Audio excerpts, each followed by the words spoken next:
Hello, Makakolo-kuma. Kumakini. Quack. Hello, Makakolo-kuma. Kumakini. Hello, Makakolo-kuma. Hello, Makakolo-kuma. Kumakini.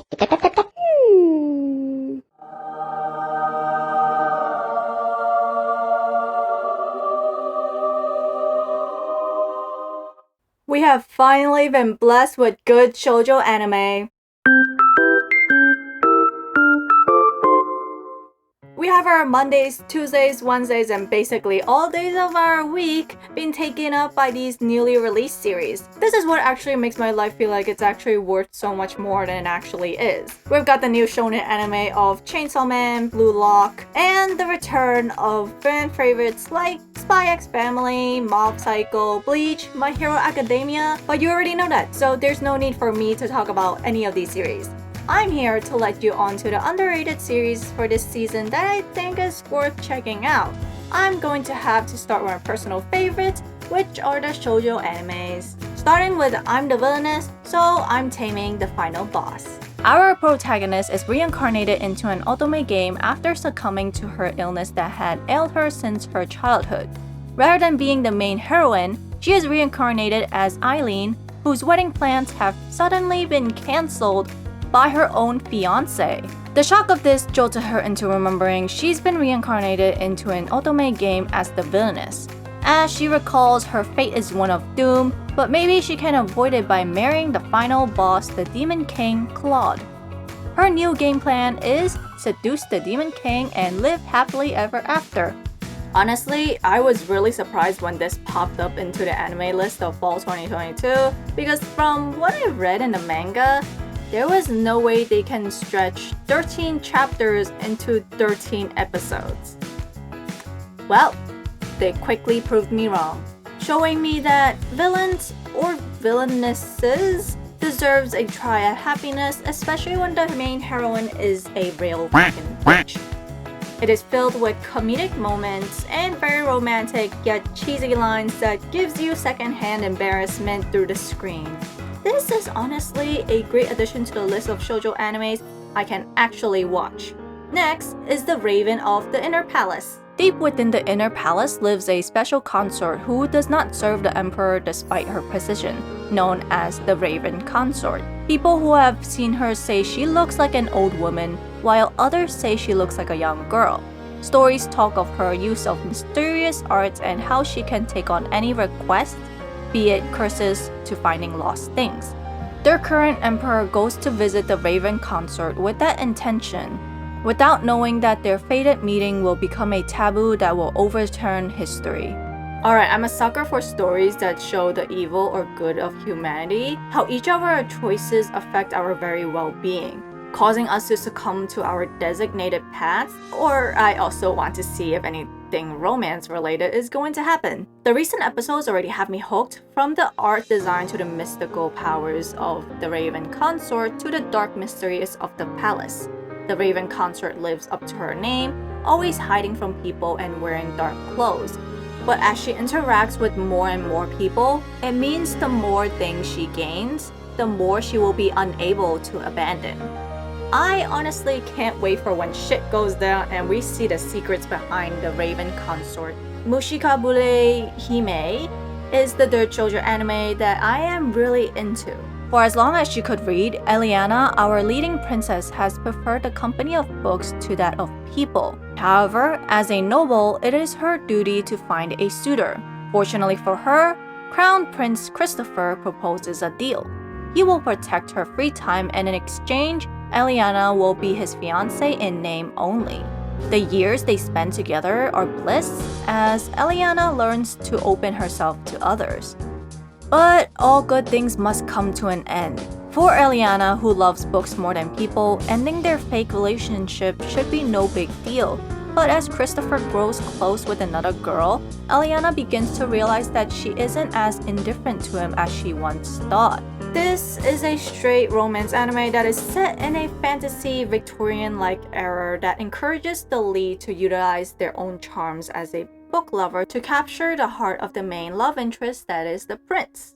This is a must-watch for those of you who liked Snow White with red hair. it really gives off similar vibes, and that both of the main heroines are good at what they do, and the princess sees that, thus pursuing them, mostly succeeding, but certainly not without meeting challenges along the way. I honestly love the animation paired with this specific storyline as it gives off the genuine romance genre without it following a trope or a cliche. It is a very unique story that shows how romance should be done. Okay, you may have also seen this coming, but Blue Lock and Chainsaw Man also has got me hooked. As an avid manga reader, I couldn't get into Chainsaw Man. I know myself pretty well, and it's because I can't stand the idea of a literal chainsaw man. Of course, the anime once again proved me wrong. Denji has a simple dream to live a happy and peaceful life, spending time with the girl he likes. This is a far cry from reality, however, as Denji is forced by the Yakuza into killing devils in order to pay off his crushing debt. Using his pet devil Pochita as a weapon, he is ready to do anything for a little bit of cash. After he outran his use for the Yakuza, he was picked up by the Public Safety Bureau, with the only choice being to die or work for them. Denji will stop at nothing to achieve his teenage dreams. To be honest, I stayed through the first episode because Pochita was such a good boy and I couldn't not stay for him. But judging the anime as a whole, I'm probably not going to follow through far because I like to watch shonens when they are completed. So you won't see much of me talking about this series besides a few minutes in this episode. However, I am very excited for Blue Lock. I'm also not a huge fan of its manga either because sports anime in the form of non-motion paper is just not that appealing to me. When it comes to action, I do prefer to see it on screen. That really says a lot about my taste.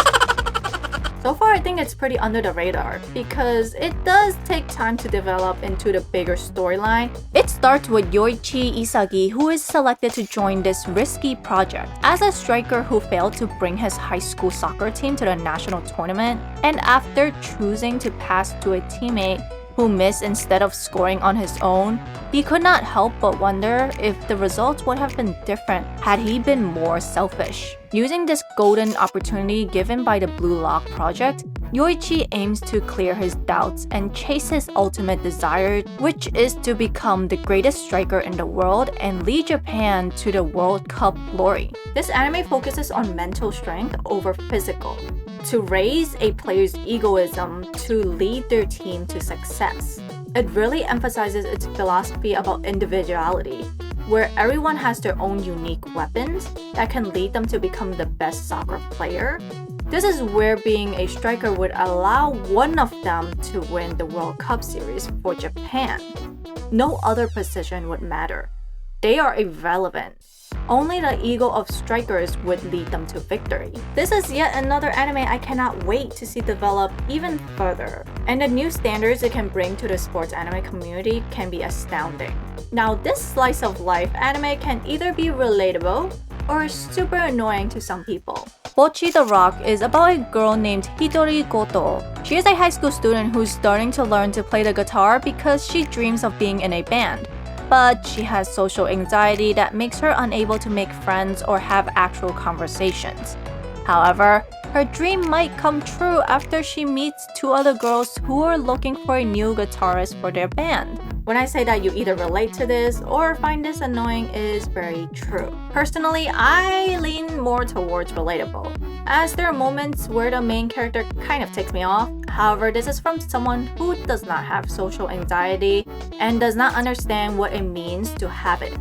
I can absolutely put myself in Bocchi-chan's shoes, but occasionally it can get a little bit too much. The process of hearing her running thoughts may be too animated and seems unrealistic, yet I love the idea of how she is aware of her anxiety and tries to make changes to herself. That is very admirable to me, and it absolutely changed my first impressions of the series. You will most likely relate to the character through the fact that we all have trouble communicating at times, especially since we spent a good solid 1 year at home stuck inside, and that feeling lingers. Fall 2022 is seriously going strong. Absolutely cannot wait for 2023 and what awaits all of us the next year. Hope you all enjoyed the video, and if you would like, you can check out my other videos Likes and comments are much appreciated to help this small channel grow into a community. Well, that is it. I hope you all have a good day and bye!